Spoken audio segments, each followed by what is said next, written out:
Good morning. This is Dr. Philip Umschner coming to you from the Ozark Chiropractic Clinic. It's not a great day out there, but it is what it is. It's February.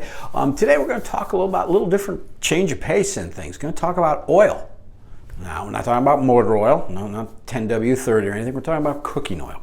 What's good cooking oils, what's not great cooking oils and stuff. I'm sure some of you have read a lot of things and seen a lot of things in the news, a lot of things out there, and just want to share a little information with you because oils, when they're heated up, they break down in different components, and some are good things for us, some are not so good things for us. So the ones that we like, obviously avocado oil is very good. It can cook high temperatures, breaks down good phytonutrients, anti-radical things, so it works well for us. Also olive oil, extra pressed virgin olive oil, very good for us also. Sesame oil also is good too. Now we do want to look at avoiding certain oils like the corn oils, the vegetable oils and things. Those can break down into your saturated fats, things that aren't so great for us and things.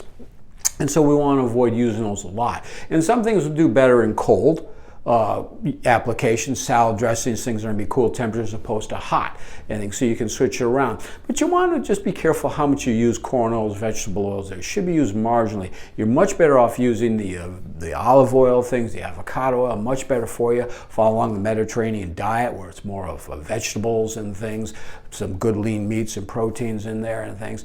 And that's a good basis just to look at your cooking each day. What are you making? How are you preparing things? And what oils you're using? Because it makes a big deal.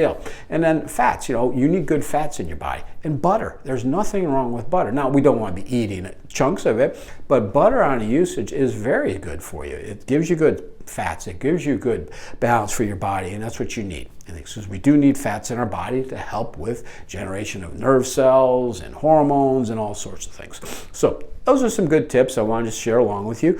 If you ever have questions or anything, always give us a call at 479-667-5053. Like us on Facebook. Check out our website, ozarkchiropractic.com. I hope you guys have a great day and a good week and enjoy cooking some great meals for yourselves too. Thanks. Bye-bye.